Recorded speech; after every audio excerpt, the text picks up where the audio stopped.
नमस्ते प्यारे बच्चों।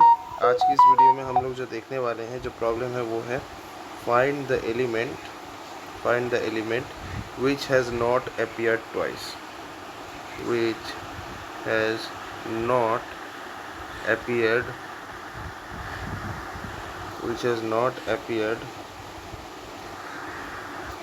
ट्वाइस। एक काम कर देते हैं, यहाँ पे मैं लिख देता हूँ ट्वाइस। तुम भाई मुझे जो है वो एलिमेंट ढूंढ के निकालना है जो टू टाइम्स ऑकर नहीं हुए, 2 बार ऑकर नहीं हुए। जैसे मान लो मुझे एक एरे दिया हुआ है 1 1 2 2 3 4 4, मान लो ये हमारा एरे है। तो क्या तुम मुझे यहाँ पे बता सकते हो कौन सा एलिमेंट 2 बार अपीयर नहीं हुआ है? That is 3। 2 बार अपीयर नहीं हुआ है, तो मुझे यही रिटर्न करना है। अब ये कैसे सॉल्व करेंगे? एक अप्रोच होता है जिसका नाम है ज़ोर अप्रोच। ये ज़ोर अप्रोच आपका करता क्या है बेसिकली? ये ज़ोर अप्रोच आपका क्या करता है, अगर हम लोग मान लेते हैं, इसके लिए हम लोग ये ज़ोर ऑपरेटर का यूज़ करेंगे। आपको तो ये हमेशा पता है, 2 सेम नंबर का अगर ज़ोर करेंगे तो वो क्या मिलेगा? 0। 2 ज़ोर 2 किया तो 0, ठीक है। 3 ज़ोर 3 किया तो 0, 4 ज़ोर 4 किया तो 0। सेम नंबर का ज़ोर करोगे तो 0 आएगा, डिफरेंट नंबर का ज़ोर करोगे तो 1 आएगा। इतना पता है।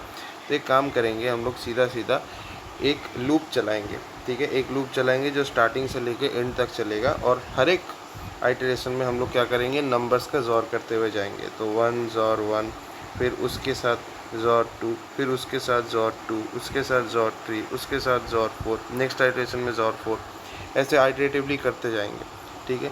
तो फिर 1 ज़ोर 1 क्या हो जाएगा? 0। 2 ज़ोर, फिर 0 ज़ोर 2, 0 ज़ोर 2 क्या होगा? 2, राइट। 2 हो जाएगा, 2 हो जाएगा। फिर क्या हो जाएगा? 2 के साथ ज़ोर 2 करेंगे वापस से, 2 ज़ोर 2 क्या हो जाएगा? 0। फिर 0 के साथ क्या हो जाएगा? 3 का ज़ोर होगा, 0 ज़ोर 3 यानी 3। फिर 3 ज़ोर 4 यानी क्या हो जाएगा? 3 ज़ोर 4।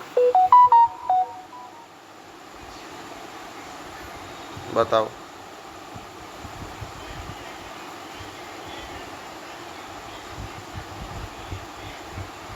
बताओ 3 ज़ोर 4 क्या हो जाएगा? 3 हो जाएगा।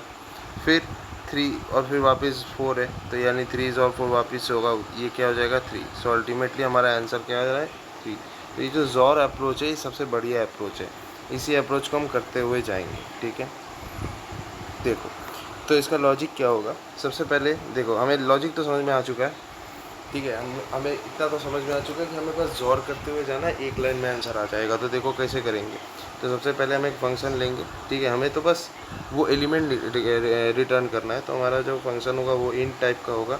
यहाँ पे हम लिखेंगे फाइंड मिसिंग एलिमेंट, ठीक है। फाइंड मिसिंग या फाइंड सिंगल एलिमेंट हम लिख लेते हैं, ज़्यादा अच्छा सुनाता है कि नहीं? बिल्कुल बिल्कुल बिल्कुल, फाइंड सिंगल एलिमेंट। अब इसके लिए हम एक एरे एज एन इनपुट लेंगे, वेक्टर, ठीक है। सो वेक्टर इंट एम्परसेंड ए, ठीक है। अब एक वेरिएबल लेंगे जो इस वेक्टर का साइज अपने अंदर स्टोर करेगा। So int n equal to a dot size, हो गया। अब एक और वेरिएबल ले लेंगे ज़ोर, ठीक है, जो अपने अंदर ज़ोर किए हुए वैल्यूज़ को स्टोर करेगा, XOR, ऐसा भी आप लिख सकते हो, ठीक है। या फिर आप ऐसे भी लिख सकते हो XOR, ठीक है, ऐसे भी लिख सकते हो, कोई बात नहीं है। मैं ऐसे ही लिख देता हूँ, जिसका वैल्यू हम स्टार्टिंग में 0 ही मान के चलते हैं। अब देखो, अब यहाँ पे एक लूप चलेगा फॉर इंट जो 0 से n तक चलेगा, i equals to 0, i less than n, i plus plus. अब देखो ध्यान से क्या हो जाएगा। बेसिकली हमारा जो हर एक आइटरेशन में हम क्या करेंगे? हर एक आइटरेशन में हम क्या करेंगे? ज़ोर के साथ हर एक एलिमेंट, जो भी एलिमेंट आपके आइटरेशन में जो भी एलिमेंट आ रहा है उसका हम ज़ोर करेंगे, और उसी ज़ोर के वैल्यू को ज़ोर वेरिएबल में स्टोर करेंगे, ठीक है। तो ऐसा हम लिख देंगे, ज़ोर वेरिएबल में हम स्टोर करेंगे, राइट। सो ज़ोर इक्वल्स टू ज़ोर ज़ोर, ठीक है। ये तो वेरिएबल का नाम है और ये ज़ोर ऑपरेटर कर रहा है, ठीक है। ये हम किसके साथ ज़ोर करेंगे? जो भी हमारा हर एक आइटरेशन में जो भी एलिमेंट आएगा, सबसे पहले इसके साथ ज़ोर करेंगे, देन इसके साथ ज़ोर करेंगे, देन इसके साथ ज़ोर करेंगे, यानी एरे ऑफ आई जो है उसके साथ ज़ोर करेंगे, राइट। तो यहाँ पे हम क्या करते हैं कि ज़ोर इज इक्वल टू ज़ोर इंटू ज़ोर ऑफ ए ऑफ आई, ऐसा है। बस ये करते हुए जाएंगे, हमें पता चल जाएगा फाइनली मुझे क्या रिटर्न करना है। मुझे वो मिसिंग एलिमेंट रिटर्न करना है, वो मिसिंग एलिमेंट ज़ोर वेरिएबल के अंदर ही स्टोर होता है, तो हमें ज़ोर ही रिटर्न करना है फाइनली। तो हम क्या लिख देंगे, रिटर्न कर देंगे जॉर। तो ये जॉर अप्रोच से हम सीधा सीधा जॉर के अंदर वो मिसिंग एलिमेंट की वैल्यू स्टोर रहेगी जो एक ही बार आया है, तो बस हम लोगों ने निकाल दिया।